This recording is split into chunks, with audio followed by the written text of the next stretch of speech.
दसाया भी जुगनू जुगनू रघुवर भवन के बाहरले पासे तो बैठते बैठते रघुवर भवन के अंदर जो किचन बनाई गई होएगी उस समय वो किचन के भी अपना काम करते हैं। आ देखो जी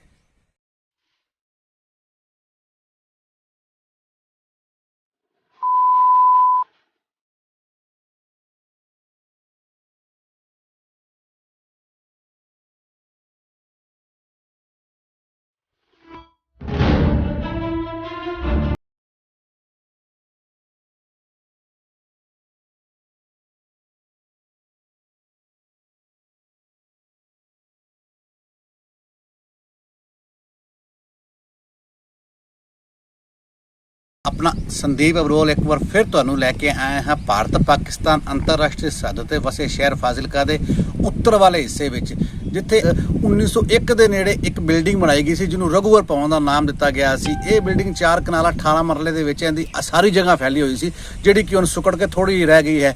अते ये बिल्डिंग के इधर एक पासे बाग हुंदे सन, बाग सी जिहदे विच फुੱਲ फल ते बूटे लगे होंदे सी, ठंडियां हवावां आंदियां सी ते लोग उस समय ते जिन्हां ने बिल्डिंग ये सोच के बनाई सी भी इत्थे बैठ के बाग दी ठंडी हवा का नज़ारा भी लिया जा सकता है अते फल फुੱਲ भी खाए जा सकते हैं। अते इत्थे नाल ही एक पिपल का रुख हुंदा सी जिथे उस समय नृत्य या मुजरा करने वाले लोग बैठे सी जी कंजरी नां दी मशहूर हुंदी सी। कंजरी कई तरह की कंजरी कहा जाता है पर पंजाबी विच कंजरी उसनूं कहा जाता है जी नृत्य करती है, जी मुजरा करती है अते अपने वेखण आए लोगों को आपदे नृत्य नाल कायल करती है, तारीफ कराती है, लोगों की टेंशन दिमागी टेंशन उतारती है अते उसनूं कंजरी कहा जाता सी। कंजरी कोई माड़ा शब्द नहीं है, पंजाबी के लोक गीत का एक शब्द है, गाण वजाण वाले नूं भी कंजरी कहा जाता है। अते इत्थे जो बिल्डिंग बनाई गई सी उसका नाम सी रघुवर भवन, जिस दी हालत तुसीं वेख रहे हो हुण अजकल दयनीय हालत हो गई है। असीं तुहानूं इत्थों अंदर ले जाके भी विखावांगे। इत्थे जो इंप्रूवमेंट ट्रस्ट वालों बिल्डिंग की 4 दीवारी करा के गेट लगाया गया जिहदे ताले तक टुट गए ने वो भी दिखावांगे। ये तुहानूं असीं तां दिखा रहे हैं भी उस समय राजे महाराजे इत्थे बैठ के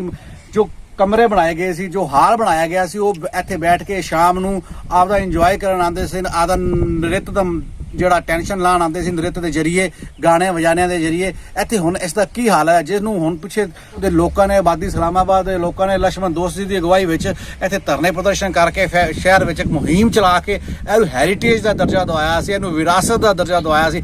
ਪਰ ਸਰਕਾਰ ਇਹਨੂੰ ਵਿਰਾਸਤ ਦਾ ਦਰਜਾ ਦੇ ਕੇ ਭੁੱਲ ਚੁੱਕੀ ਹੈ ਵੀ ਅਸੀਂ ਕਿਸੇ ਬਿਲਡਿੰਗ ਨੂੰ ਵਿਰਾਸਤ ਦਾ ਦਰਜਾ ਦਿੱਤਾ ਹੈ। ਜੇਕਰ ਸਰਕਾਰ ਇਸ ਵੱਲ ਧਿਆਨ ਕਰਦੀ ਤਾਂ ਇਸ ਦੀ ਹਾਲਤ ਇੰਨੀ ਦਯਨੀय ਨਹੀਂ ਹੋਣੀ ਸੀ। ਇਹਨੂੰ ਵੇਖਣ ਵਾਸਤੇ ਵੀ पर्यटक लोग बाहरों बाहरों आने सी जिस नाल फाजिलका दे विच वपार भी वध सकदा सी। लोकां नूं फाजिलका दा नाम जिहड़ा कि किसी टाइम पूरी दुनिया में मशहूर हुंदा सी हुण जिहड़ा कि सरहद ते होण कारण पछड़ा शब्द कहा जाता वो भी दूर हो सकदा है। पर सरकारां आपदियां वोटां दे खातर सब कुछ काम कर रही हैं पर जो उत्थों दी विरासती इमारतां उन्हां वल कोई भी ध्यान नहीं दे रही। ये जो विरासती इमारत है इस बारे तुहानूं असीं अंदर जाके दस्सांगे भी इहदे विच की बनया होया सी ते अज उहदी की हालत है। ते इस विरासती इमारत विच अजकल रात नूं जुगनू टिमटमाते हैं। जुगनू जो अजकल के बच्चों को या अजकल की पीढ़ी को या मेरे वेखण वाले अजकल के कई दर्शकों को नहीं पता है भी जुगनू एक किस नूं कहता है। जुगनू एक ऐजा कीट है, जुगनू एक ऐजी चीज़ सी जो रात नूं चमकदी सी, उड़दी सी, दूरों पता लगता सी बड़े सोहने जुगनू चमकाए। बच्चे ने मेरी उम्र या मेरे तो ਵੱਡੇ ਹਨ ਉਹਨਾਂ ਨੂੰ ਪਤਾ ਹੈ जुगनू है, मेरे तो छोटे कई लोगों को नहीं पता होना भी जुगनू की चीज़ ਹੁੰਦਾ है। ਇੱਥੇ जुगनू ਟਿਮਟਮਾਉਂਦੇ ਹਨ, ਉਹ जुगਨੂਆਂ ਨੂੰ ਵੇਖ ਕੇ ਲੋਕ ਮਜ਼ੇ ਕਰਦੇ ਸੀ। ਪਰ ਇਹ जुगनू ਇੱਕ ਨਵੀਂ ਤਰ੍ਹਾਂ ਦੇ जुगनू ਹਨ ਜੋ ਕਿ ਪੰਜਾਬ ਨੂੰ ਘੁੰਨ ਵਾਂਗ ਖਾ ਰਹੇ ਹਨ। ਉਹ जुगनू ਕੀ ਹਨ ਅਤੇ ਉਹ ਕਿਵੇਂ ਟਿਮਟਮਾਉਂਦੇ ਹਨ ਉਹ ਤੁਹਾਨੂੰ ਅਸੀਂ ਅੰਦਰ ਜਾ ਕੇ ਦੱਸਾਂਗੇ। ਆਓ ਚਲਿਏ ਰਘੁਵਰ ਭਵਨ ਵੱਲ।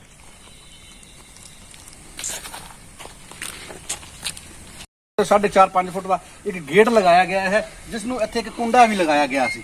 आ वेखो जो जुगनू इत्थे रात नूं आंदे हन उन्होंने आ कुंडा जे इहनूं बंद कर दईए तो इत्थे ताला भी लगाया गया सी जो हुण नहीं हैगा। आ वेखो इहनूं कहंदे हन बंद कीता पर यह बंद ही खुल गया है। ये सरकारां दा अवेसलापन है, प्रशासन का अवेसलापन है जो विरासती इमारतों का यह हाल हो गया है। आ देखो जो विरासती इमारत उस समय बनाई गई सी एक पक्की इमारत सी जो कि फाजिलका दे उत्तर वाल बनी सी।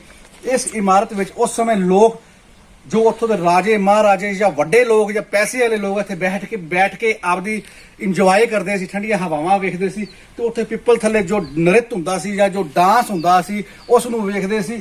इसलिए इन्होंने एक बरांडा रूपी भी अगे बनाया है जिथे कलाकारी की हुंदी है। नाल छोटे कमरे भी बनाए हैं जो कि टुट के बुरी तरह खंडर का रूप लै चुके हैं। पर सरकारां इस वाल कोई भी ध्यान नहीं दे रही क्योंकि इसनूं विरासत भी कह चुका है। पर फिर भी जेकर इस विरासत नूं ध्यान दिता गया तो अलोप हो जाएगी। जो तुसीं देख रहे हो कई थां तो इसके बुरे हाल हैं। देखो जी ਅੱਧੀ ਤੋਂ ਜ਼ਿਆਦਾ ਬਿਲਡਿੰਗ ਟੁੱਟ ਚੁੱਕੀ ਹੈ ਤੇ ਬਾਕੀ ਟੁੱਟਣ ਦੀ ਕਗਾਰ ਤੇ ਖੜੀ ਹੈ, ਪਰ ਸਰਕਾਰਾਂ ਦਾ ਕੋਈ ਇਸ ਵੱਲ ਧਿਆਨ ਨਹੀਂ ਹੈ। ਇੱਥੇ ਇਹ ਵੇਖੋ ਉਸ ਸਮੇਂ ਦੀ ਭਵਨ ਨੂੰ ਸਾਰੀ ਕਲਾ ਜਿਹਨੂੰ ਕਿਹਾ ਜਾਵੇ ਕਿੱਡੀ ਵਧੀਆ ਬਣਾਈ ਗਈ ਸੀ। ਸਾਹਮਣੇ ਇਹ ਫਰੰਟ ਹੁੰਦਾ ਸੀ ਜਿੱਥੇ ਬਾਗ ਹੁੰਦੇ ਸੀ, ਉਸ ਤੋਂ ਅੱਗੇ ਓਲੀਵਰ ਗਾਰਡਨ ਵੀ ਰਿਹਾ ਤੇ ਪਹਿਲਾਂ ਅੱਗੇ ਬਾਦਾ ਝੀਲ ਵੀ ਹੁੰਦੀ ਸੀ। ਇੱਥੇ ਬਾਗ ਹੁੰਦੇ ਸੀ, ਉੱਥੇ ਪਿੱਪਲ ਦੂਰ ਦਾ ਇੱਕ ਵ੍ਰਿਕਸ਼ ਹੁੰਦਾ ਸੀ ਜਿੱਥੇ ਕਿ ਡਾਂਸ ਹੁੰਦੇ ਸੀ। ਇੱਥੇ ਉਸ ਸਮੇਂ ਰਾਜੇ ਮਹਾਰਾਜੇ ਬਹਿੰਦੇ ਸੀ। ਇੱਕ ਬਰਾਂਡਾ ਰੂਪੀ ਬਣਾਇਆ ਗਿਆ ਹੈ। ਇਹ ਬਰਾਂਡੇ ਦੇ ਵਿੱਚ ਪਿਲਰਾਂ ਤੇ ਦੇਖੋ ਕਲਾਕਾਰੀ, ਕਿੰਨੀ ਜ਼ਬਰਦਸਤ ਕਲਾਕਾਰੀ ਉਸ ਸਮੇਂ ਕੀਤੀ ਗਈ ਸੀ, ਜੋ ਹੱਲੇ ਵੀ ਆਪਦੀ ਕਲਾ ਨੂੰ ਦਰਸਾਉਂਦੀ ਹੈ, ਕਿਉਂਕਿ ਕਲਾਕਾਰੀ ਛੁਪ ਨਹੀਂ ਸਕਦੀ, ਕਲਾਕਾਰੀ ਲੁਕ ਨਹੀਂ ਸਕਦੀ। ਆ ਇੱਕ ਬਰਾਂਡਾ ਬਣਾਇਆ ਗਿਆ ਸੀ, ਬਰਾਂਡੇ ਦੇ ਮਗਰ ਇੱਕ ਹਾਲ ਕਮਰਾ ਬਣਾਇਆ ਗਿਆ ਸੀ ਉਸ ਸਮੇਂ, ਜਿਸ ਦੇ 3 ਗੇਟ ਰੱਖੇ ਗਏ ਸੀ, 1 2 3, ਜਿਹਨੂੰ ਉਸ ਤੋਂ ਬਾਅਦ ਨਗਰ ਕੌਂਸਲ ਵੱਲੋਂ ਜੋ ਲੱਗਦਾ ਹੈ ਅੱਜ ਵੀ ਬੋਰਡ ਲੱਗਿਆ ਹੈ 1027 ਨੰਬਰ ਦਾ ਬੋਰਡ ਵੀ ਲਗਾਇਆ ਗਿਆ ਸੀ, ਜੋ ਇੱਥੇ ਅੱਜ ਵੀ ਮੌਜੂਦ ਹੈ। ਉਸ ਸਮੇਂ ਦੀ ਲੱਕੜ ਦੇਖੋ ਅੱਜ ਵੀ ਉਸ ਤਰ੍ਹਾਂ ਹੀ ਕੰਮ ਕਰ ਰਹੀ ਹੈ। ਇਹ ਬਰਾਂਡੇ ਦੇ ਮਗਰ ਇੱਕ ਹਾਲ ਬਣਾਇਆ ਗਿਆ ਸੀ ਜਿੱਥੇ ਬੈਠ ਕੇ ਉਹ ਆਪਦੀ ਮੀਟਿੰਗ ਵਗੈਰਾ ਕਰਦੇ ਸੀ, ਅਤੇ ਸਰਦੀ ਤੇ ਠੰਡ ਤੋਂ ਬਚਣ ਵਾਸਤੇ ਉੱਥੇ ਅੰਗੀਠੀਆਂ ਪੱਠੀਆਂ ਬਣਾਈਆਂ ਗਈ ਸੀ, ਜੋ ਅੱਜ ਵੀ ਉੱਥੇ ਹੀ ਉਸੇ ਤਰ੍ਹਾਂ ਹੀ ਖੜੀਆਂ ਹਨ, ਆਪਦੀ ਕਲਾ ਦਰਸਾ ਰਹੀਆਂ ਹਨ। ਦੇਖੋ ਜੀ, ਇਹ ਸੀ ਵਿਰਾਸਤ।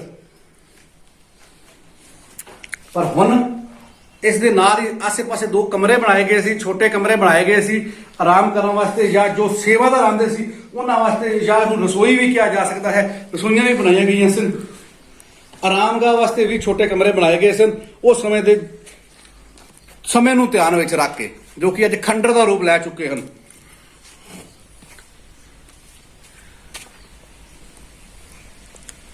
ਇਹ ਵੇਖੋ ਉਸ ਸਮੇਂ ਲੋਹੇ ਦੇ ਗਾਡਰ ਜੋ ਕਿ ਟੁੱਟ ਕੇ ਨੀਚੇ ਗਿਰ ਗਏ ਹਨ, ਪਰ ਗਲੇ ਨਹੀਂ, ਜਿਸ ਨੂੰ ਵਧੀਆ ਲੋਹਾ ਵੀ ਕਿਹਾ ਜਾ ਸਕਦਾ, ਕਿਉਂਕਿ ਉਸ ਸਮੇਂ ਬੇਈਮਾਨੀ ਨਹੀਂ ਸੀ, ਸੀਮਟ ਨਾਲ ਕੰਮ ਨਹੀਂ ਹੁੰਦਾ ਸੀ, ਚੂਨੇ ਨਾਲ ਕੰਮ ਹੁੰਦਾ ਸੀ, ਤੇ ਅੱਜ ਵੀ ਉਹ ਕੰਮ ਦਿਖ ਰਿਹਾ ਹੈ।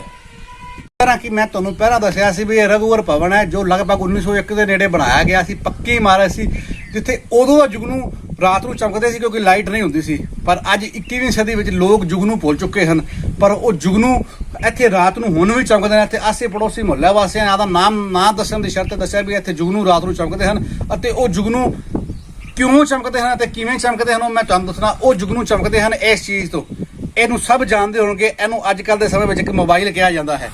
ਇਸ ਨੂੰ ਮੋਬਾਈਲ ਕਹਿੰਦੇ, ਹਰੇਕ ਕੋਲ ਆਪਦੇ ਆਪ ਦਾ ਵੱਖਰਾ ਵੱਖਰਾ ਮੋਬਾਈਲ ਹੈ, ਛੋਟੇ ਤੋਂ ਛੋਟੇ ਬੱਚੇ ਕੋਲ ਵੀ ਮੋਬਾਈਲ ਹੈ, ਅਤੇ ਇਹ ਮੋਬਾਈਲ ਲੋਕਾਂ ਦੀ ਸਹੂਲਤ ਲਈ ਸਰਕਾਰਾਂ ਵੱਲੋਂ ਕੱਢਿਆ ਗਿਆ ਹੈ। ਅਤੇ ਇਸ ਦੇ ਪਿੱਛੇ ਇੱਕ ਆਹ ਬਟਨ ਸ਼ੀਸ਼ਾ ਦਿੱਤਾ ਗਿਆ ਹੈ ਜਿਹਨੂੰ ਫਲੈਸ਼ ਵੀ ਕਿਹਾ ਜਾਂਦਾ ਹੈ ਅਤੇ ਜਿਸ ਨੂੰ ਬੈਟਰੀ ਵੀ ਕਿਹਾ ਜਾਂਦਾ ਹੈ, ਵੀ ਇਸ ਕਰਕੇ ਲੋਕੀ ਇਸ ਨੂੰ ਮੋਬਾਈਲ ਦਾ ਕੰਮ ਕਰਦੇ ਹਨ। ਆ ਇਸ ਨੂੰ ਫਲੈਸ਼ ਲਾਈਟ ਵੀ ਕਿਹਾ ਜਾਂਦਾ ਹੈ, ਆ ਜਗ ਗਈ ਹੈ, ਇਸ ਨੂੰ ਬੈਟਰੀ ਕਹਿੰਦੇ ਹਨ। ਇਹ ਫਲੈਸ਼ ਲਾਈਟ ਰਾਤ ਨੂੰ ਇੱਥੇ ਟਿਮਟਮਾਉਂਦੀ ਹੈ, ਅਤੇ ਜੁਗਨੂ ਜਿਹਨੂੰ ਮੈਂ ਪਹਿਲਾਂ ਦੱਸਿਆ ਜੁਗਨੂ ਆਹ ਕੰਮ ਕਰਦੇ ਹਨ। ਆਹ ਇੱਕ ਸਿਰਿੰਜ ਪਈ ਹੈ, ਸਿਰਿੰਜ, ਜੋ ਕਿ ਨਸ਼ੇੜੀ ਰਾਤ ਨੂੰ ਮੋਬਾਈਲਾਂ ਦੀ ਲਾਈਟ ਜਗਾ ਕੇ ਇੱਥੇ ਨਸ਼ੇ ਦੇ ਟੀਕੇ ਲਾਉਂਦੇ ਹਨ। ਅਤੇ ਇਹ ਰਘੂਵਰ ਭਵਨ ਕਿਸੇ ਟਾਈਮ ਤੇ ਇੱਕ ਬੜੀ ਵਧੀਆ ਇਮਾਰਤ ਸੀ ਤੇ ਮਸ਼ਹੂਰ ਇਮਾਰਤ ਸੀ। ਇੱਥੇ ਵੱਡੇ ਵੱਡੇ ਸੇਠ ਤੇ ਵੱਡੇ ਵੱਡੇ ਅੰਗਰੇਜ਼ ਜਾਂ ਵੱਡੇ ਵੱਡੇ ਰਾਜੇ ਮਹਾਰਾਜੇ ਇੰਜੋਏ ਕਰਦੇ ਰਹੇ ਹਨ, ਪਰ ਇੱਥੇ ਹੁਣ ਜੁਗਨੂ ਟਿਮਟਮਾਉਂਦੇ ਹਨ। ਅਤੇ ਜੁਗਨੂ ਕੀ ਕੰਮ ਕਰਦੇ ਹਨ? ਇਹ ਜੁਗਨੂ ਲਗਾਉਂਦੇ ਹਨ ਨਸ਼ੇ ਦੇ ਟੀਕੇ, ਜਿਹਨੂੰ ਸਮੇਂ ਦੀਆਂ ਸਰਕਾਰਾਂ ਇਹ ਕਹਿੰਦੀਆਂ ਹਨ ਵੀ ਅਸੀਂ ਨਸ਼ੇ ਦੀ ਲੱਕ ਤੋੜ ਦਿੱਤਾ ਹੈ, ਅਸੀਂ ਨਸ਼ਾ ਖਤਮ ਕਰ ਦਿੱਤਾ ਹੈ, ਪ੍ਰਸ਼ਾਸਨ ਕਹਿੰਦਾ ਨਸ਼ਾ ਖਤਮ ਕਰ ਦਿੱਤਾ ਹੈ। ਰਾਤ ਦੇ ਸਮੇਂ ਇੱਥੇ ਜੁਗਨੂ ਟਿਮਟਮਾਉਂਦੇ ਹਨ। ਇਹ ਸਰਿੰਜਾਂ ਜੋ ਆਮ ਮੈਡੀਕਲ ਸਟੋਰਾਂ ਤੋਂ ਜੇ ਕੋਈ ਆਮ ਬੰਦਾ ਲੈਣ ਜਾਵੇ ਤਾਂ ਉਸ ਨੂੰ ਮੈਡੀਕਲ ਸਟੋਰ ਵਾਲੇ ਬਿਲਕੁਲ ਨਹੀਂ ਦਿੰਦੇ, ਚਾਹੇ ਕੋਈ ਛੋਟਾ ਮੈਡੀਕਲ ਸਟੋਰ ਵਾਲਾ ਹੈ ਜਾਂ ਵੱਡਾ ਮੈਡੀਕਲ ਸਟੋਰ ਵਾਲਾ ਹੈ। ਪਰ ਇਹ ਨਸ਼ੇੜੀ, ਜੁਗਨੂ ਰੂਪੀ ਨਸ਼ੇੜੀ, ਇਹ ਸਰਿੰਜਾਂ ਪਤਾ ਨਹੀਂ ਆਪਣੇ ਰਿਸ਼ਤੇਦਾਰਾਂ ਕੋਲੋਂ ਜਾਂ ਵੱਧ ਪੈਸੇ ਦੇ ਕੇ ਮੈਡੀਕਲ ਸਟੋਰਾਂ ਤੋਂ ਕਿਵੇਂ ਲੈ ਜਾਂਦੇ ਹਨ। ਇਹ ਗੱਲ ਦਾ ਜਵਾਬ ਤਾਂ ਡਰੱਗ ਇੰਸਪੈਕਟਰ ਦੇ ਸਕਦਾ ਹੈ, ਜਾਂ ਡਿਪਟੀ ਕਮਿਸ਼ਨਰ ਦੇ ਸਕਦੇ ਹਨ, ਜਾਂ ਪੁਲਿਸ ਪ੍ਰਸ਼ਾਸਨ ਦੇ ਸਕਦਾ ਹੈ। ਇਸੇ ਤਰ੍ਹਾਂ ਤੁਹਾਨੂੰ ਅਸੀਂ ਵਿਖਾਵਾਂਗੇ ਅੰਦਰ ਵੀ ਹੋਰ ਕੀ ਕੀ ਕੁਝ ਪਿਆ ਹੈ ਜੋ ਜੁਗਨੂ ਇੱਥੇ ਰਾਤ ਨੂੰ ਆਪਦਾ ਕੰਮ ਕਰਦੇ ਹਨ। ਆਓ ਤੁਹਾਨੂੰ ਜੁਗਨੂਆਂ ਦੇ ਹੋਰ ਕਾਰਨਾਮੇ ਵਿਖਾਈਏ। ਵੀ ਜੁਗਨੂ ਰਘੂਵਰ ਭਵਨ ਦੇ ਬਾਹਰਲੇ ਪਾਸੇ ਤਾਂ ਬੈਠਦੇ ਰਘੂਵਰ ਭਵਨ ਦੇ ਅੰਦਰ ਜੋ ਕਿਚਨ ਬਣਾਈ ਗਈ ਹੋਏਗੀ ਉਸ ਸਮੇਂ, ਉਹ ਕਿਚਨ ਦੇ ਵਿੱਚ ਵੀ ਆਪਣਾ ਕੰਮ ਕਰਦੇ ਹਨ। ਆਹ ਵੇਖੋ ਜੀ, ਇਹ ਉਹ ਸਰਿੰਜਾਂ ਦੇ ਕਵਰ ਜੋ ਹਲੇ ਵੀ ਉੱਥੇ ਪਏ ਹਨ। ਆ ਦੇਖੋ, ਇੱਕ ਕਵਰ ਇੱਕ ਤੁਹਾਨੂੰ ਬਾਹਰ ਵਿਖਾਇਆ, ਇੱਕ ਇਹ ਪਿਆ ਜੀ। ਇਹ ਦੇਖੋ, ਇਹ ਜੁਗਨੂਆਂ ਦਾ ਕੰਮ। ਇਹ ਜੋ ਪਲਾਸਟਿਕ ਤੁਹਾਨੂੰ ਨਜ਼ਰ ਆ ਰਿਹਾ ਹੈ, ਇਹ ਕੋਈ ਪਲਾਸਟਿਕ ਨਹੀਂ, ਇੱਕ ਜੁਗਨੂਆਂ ਦਾ ਟੁੱਟਿਆ ਹੋਇਆ ਇੰਜੈਕਸ਼ਨ ਹੈ। ਇਹ ਦੇਖੋ ਜੀ, ਇਹ ਦੇਖੋ, ਜਿਹੜਾ ਕਿ ਆਮ ਬੰਦੇ ਨੂੰ ਬਾਜ਼ਾਰੋਂ ਬਿਲਕੁਲ ਨਹੀਂ ਮਿਲਦਾ। ਇਹ ਇਸੇ ਤਰ੍ਹਾਂ ਹੀ ਅੰਦਰ ਵੀ ਤੁਹਾਨੂੰ ਦਿਖਾਣੇ ਹਾਂ ਜੁਗਨੂਆਂ ਦਾ ਇੱਕ ਹੋਰ ਟੁੱਟਿਆ ਹੋਇਆ ਇੰਜੈਕਸ਼ਨ। ਇਹ ਦੇਖੋ ਜੀ, ਇਹ ਇੰਜੈਕਸ਼ਨ ਦਾ ਪਿਛਲਾ ਪਾਸਾ। ਇਹ ਦੇਖੋ ਜੀ, ਇਹ ਜੁਗਨੂਆਂ ਦੇ ਕੰਮ।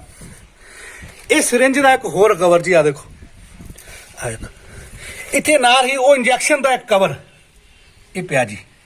ਇਸ ਨੂੰ ਕਹਿੰਦੇ ਹਨ ਜੁਗਨੂਆਂ ਦੇ ਕੰਮ। ਇਹ ਰਾਤ ਨੂੰ ਜੁਗਨੂ ਕੰਮ ਕਰਦੇ ਹਨ।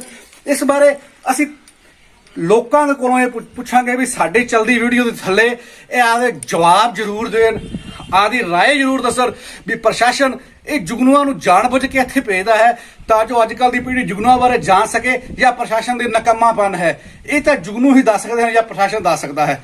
नमस्कार, आदाब, जय हिंद। मैं ਤੁਹਾਡਾ अपना संदीप अबरोल।